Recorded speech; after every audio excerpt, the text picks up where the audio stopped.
여러분 안녕하십니까? 뉴스투데이 제주입니다. 정부가 정한 전국 수련 병원들의 전공의 사직 처리 기한이 어제까지였었는데요. 제주대 병원에서는 전공의 17명이 파업 이후 복귀했지만 나머지 45명에 대해서는 사직 처리 결론을 내리지 못하고 있습니다. 이따금 기자입니다. 의대 정원 증원에 반발해 사직서를 냈던 제주대 정원 전공의는 62명. 이 가운데 27%인 17명은 복귀했지만 나머지 45명은 5개월째 돌아오지 않고 있습니다. 전공의 사태 직후 40%대까지 떨어졌던 병상 가동률은 일부 전공의 복귀로 50%대를 유지하고 있습니다. 반 정도밖에 안 들어가는데요. 그러니까 간호사분들도 많이 줄고 병동도 많이 줄고 한쪽은 아예 닫혀 있고 이런 게 좀 있죠. 정부는 9월 하반기 전공의 모집을 앞두고 전공의들이 소속돼 있는 제주대병원과 한라병원에 전공의 사직 여부를 파악해달라고 요청한 상황. 한라병원은 전공의 14명 가운데 병원을 떠난 10명에 대해 법적 절차를 거쳐 오는 17일까지 사직 처리할 예정이라고 밝혔습니다.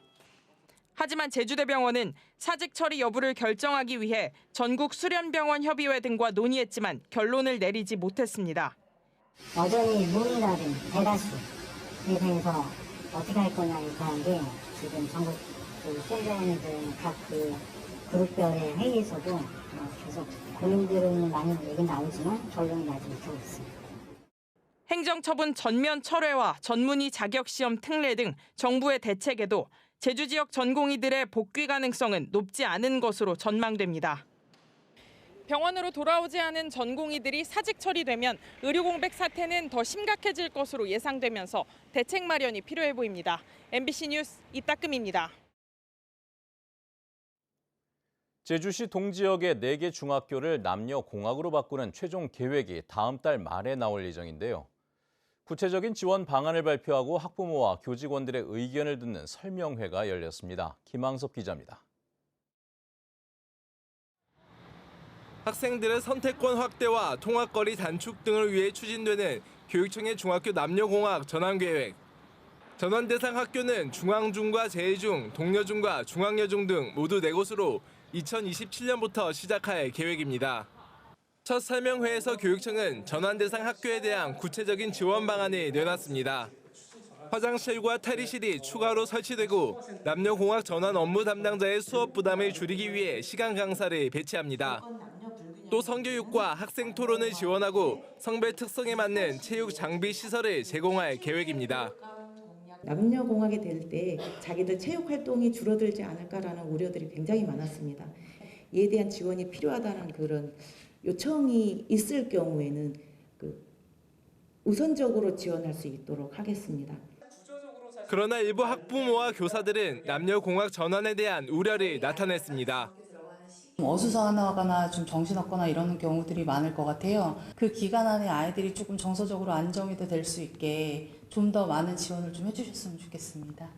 가장 어려운 점이 이제 공간적인 그런 제약이 상당히 많고 교육청에서 지원도 해준다고 하지만 지원이 문제가 아니라 공간이 너무 열악한 상황이라서. 제주도 교육청은 이번 설명회 이후 학부모와 교직원, 학생 등 3만 4천여 명을 대상으로 온라인 설문조사를 거치는 등 의견 수렴을 거쳐 다음 달 말 남녀공학 전환에 대한 세부 추진 계획을 확정할 방침입니다. MBC 뉴스 김항섭입니다. 최근 비계 삼겹살에 해수욕장 평상 갑질 등으로 제주 관광에 큰 타격이 이어지고 있는데요. 제주도가 관광 대혁신을 하겠다며 제주 관광 불편 신고센터를 열고 운영에 들어가는데 효과가 있을지 주목됩니다. 이소연 기자의 보도입니다. 올해 상반기 제주를 찾은 내국인 관광객은 595만여 명. 지난해 같은 기간보다 7.6% 줄었습니다.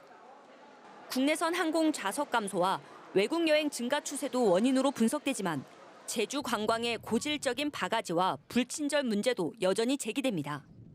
맛집이나 카페를 찾아가다 보면 훨씬 물가도 비싸고 밥값과 카페값이 거의 비슷하게 나오는 경우도 있어서 좀 부담되는 경우가 있는 것 같습니다. 그 휘발유로 했는데 디젤로 나와서 제가 그쪽 그 렌트카 업체에 얘기를 했는데 잘 모른다는 식으로 얘기하고. 여기에다 최근 비계 삼겹살에 이어 평상 갑질 논란 등 악재가 이어지면서 제주도와 관광협회가 직접 대응에 나섰습니다. 일단 관광 불편 사항을 접수하는 제주 관광 불편 신고센터를 새로 갖추고 운영에 들어갔습니다. 그동안 도청 홈페이지와 콜센터, 관광정보센터 등으로 분산됐던 신고 창구를 하나로 통합한 겁니다. 제주 관광에 대한 그 불편한 이미지라든지 그리고 또 불만스러운 불만족했던 그런 그 일들이라든지 그리고 앞으로 개선해야 될 점들이 종합적으로 이렇게 한 곳으로 모여지면은 제주도하고 같이 서로 소통하면서 같이 잘 모색해서 제주 관광의 발전을 위해서 열심히 노력하겠습니다. 이와 함께 불편 신고가 접수되면 직접 해결에 나서는 현장 신속 대응팀도 운영합니다. 제주관광 불편 신고는 제주관광협회 홈페이지에서 접수하거나 또는 제주 관문인 제주국제공항과 여객터미널에서도 현장 접수가 가능합니다. 그러나 실질적인 효과가 있을지는 의문입니다. 비싼 요금과 불친절 논란이 불거져도 신고센터가 권고와 시정 요구를 할 수 있을 뿐 강제 조치 권한은 전혀 없습니다. 권고나 시정을 요구할 수 있는 곳도 관광협회 소속 1,200여 곳에 불과한 상황. 제주도는 용역을 통해 관광물가 안정화 방안을 마련하고 관광협회도 오는 11월까지 실태조사를 병행하겠다고 한 만큼 위축되는 관광시장이 반전의 계기를 마련할 수 있을지 주목됩니다. MBC 뉴스 이소연입니다. 제주 지역의 삼겹살과 김치찌개, 칼국수 가격이 전국에서 가장 비싼 것으로 나타났습니다. 한국소비자원에 따르면 지난달 제주 지역 삼겹살 가격은 200g에 17,500원, 김치찌개 백반은 9,625원, 칼국수는 9,875원으로 전국 17개 시도 가운데 가장 비쌌습니다. 자장면은 7,000원으로 전국에서 두 번째로 비쌌지만 냉면은 9,000원으로 전국에서 두 번째로 저렴했습니다.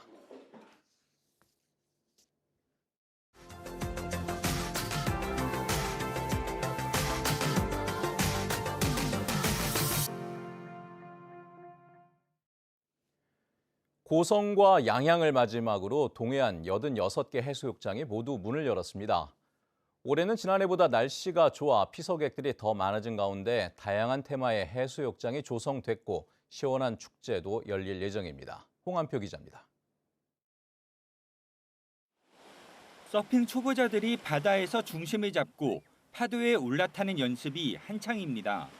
아직 이른 여름이지만 시원한 바닷물에 몸을 담그거나 이국적인 햇빛 가림막 아래에서 바다 전경의 운치를 즐겨봅니다. 다음 달에 둘째가 태어나서 이제 태교 여행 삼아서 바다로 놀러 왔는데요. 첫날이다 보니까 사람도 많지 않고 또 물도 너무 맑아서 고성과 양양 지역의 해수욕장이 일제히 문을 열었습니다. 고성군은 지난달 22일 아야진 해수욕장, 이달 1일 봉포와 천진에 이어 남은 27개 해수욕장의 문을 열었습니다. 양양군도 일주일 먼저 문을 연 하주대 외에 낙산과 죽도 등 18개 해수욕장을 개장했습니다. 오늘 고성과 양양을 끝으로 동해안 86개 해수욕장이 모두 개장했습니다. 올해는 지난해 같은 기간보다 피서객이 30%가량 증가했습니다. 강원도 동해안의 날씨가 상대적으로 좋았고 코로나19의 영향도 크게 벗어났기 때문으로 분석되고 있습니다. 코로나 지나고 해수욕장 지금 처음 오는 거라 가지고 바람도 되게 시원하고 너무 맑고 바닷물이 너무 깨끗해서 저희 보시면 아직 스노클링도 하고 너무 재밌게 보내고 있어요. 특히 올해 해수욕장은 안전을 화두로 철저하게 운영됩니다. 안전요원을 약 600명가량 배치하고 경포와 속초 해수욕장은 매주 방사능 검사를 실시합니다. 속초, 양양 낙산, 강릉 경포, 동해 망상 등 동해안 4대 해수욕장은 실시간 이안류 감시 시스템을 운영하고 8개 해수욕장은 혹시나 모를 상어나 해파리 출몰에 대비해 방지 그물망을 설치했습니다. 피서객들이 다양한 볼거리와 체험을 경험할 수 있도록 다양한 해변 축제를 마련하고 장애인 해변, 반려동물 해변 등 특색 있고 차별화된 해수욕장도 마련됩니다. 해수욕장마다 이제 마을회에서 이제 운영을 하게 되는데 마을 특색에 맞는 축제를 이제 여러 가지 구성하고 있고요.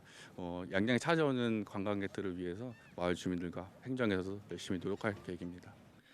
또 올해 개장하지 않는 해수욕장에도 피서객들이 일부 몰릴 것으로 예상해 안전 요원을 배치해 물놀이 사고를 최소화하겠다는 계획입니다. MBC 뉴스 홍한표입니다.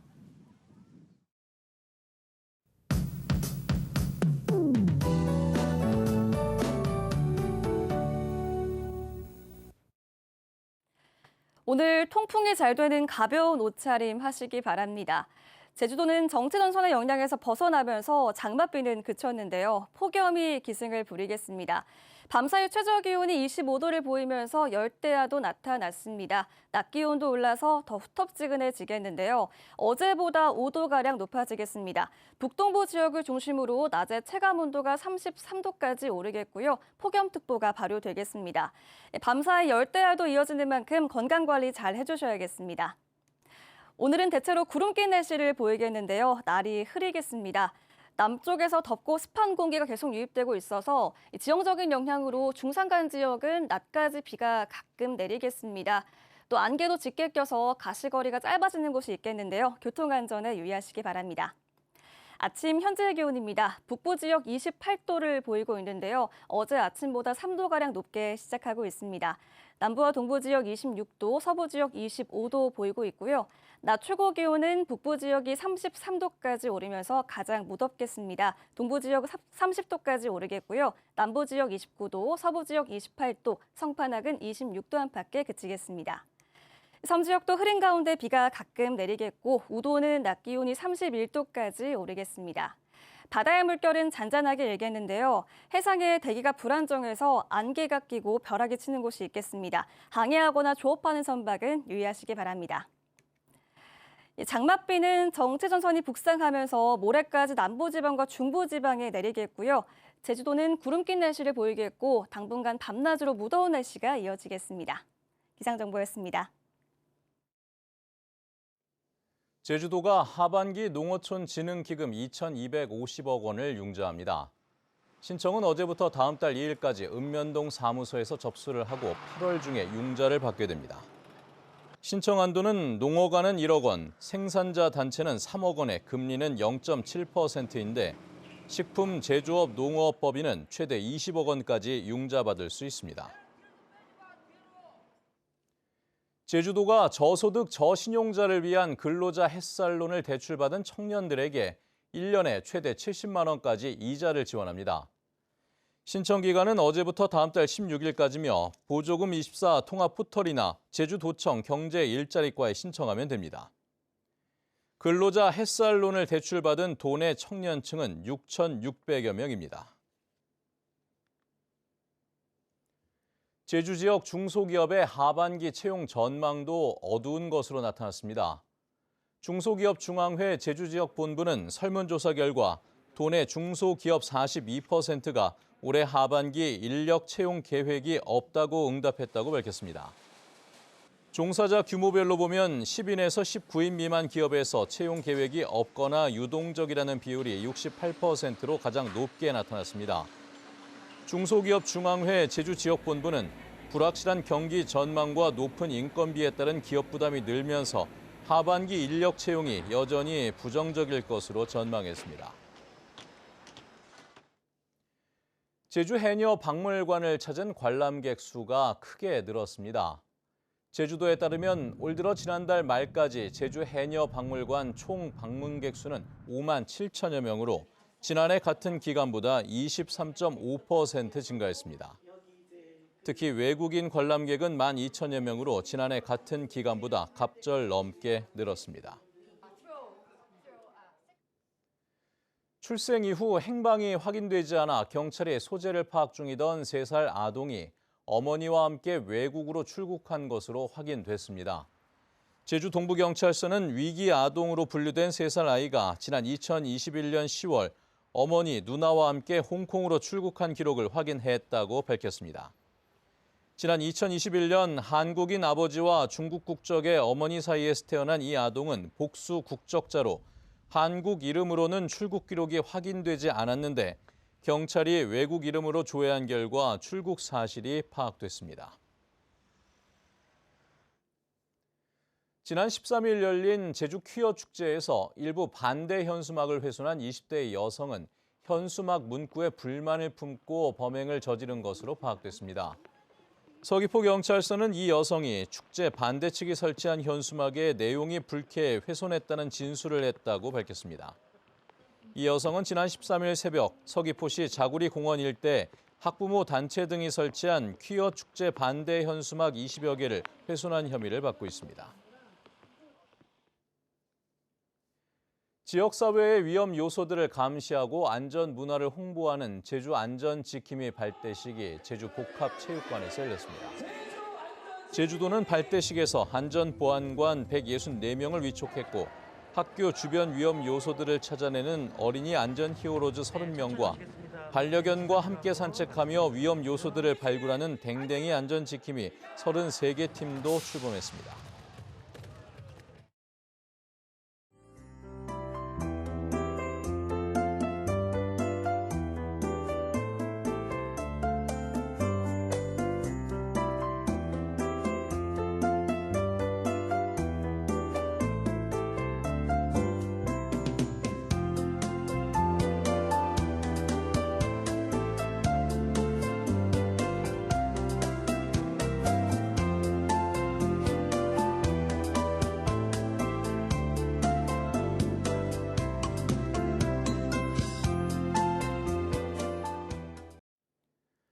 뉴스투데이 제주를 마칩니다. 시청해주신 여러분 고맙습니다.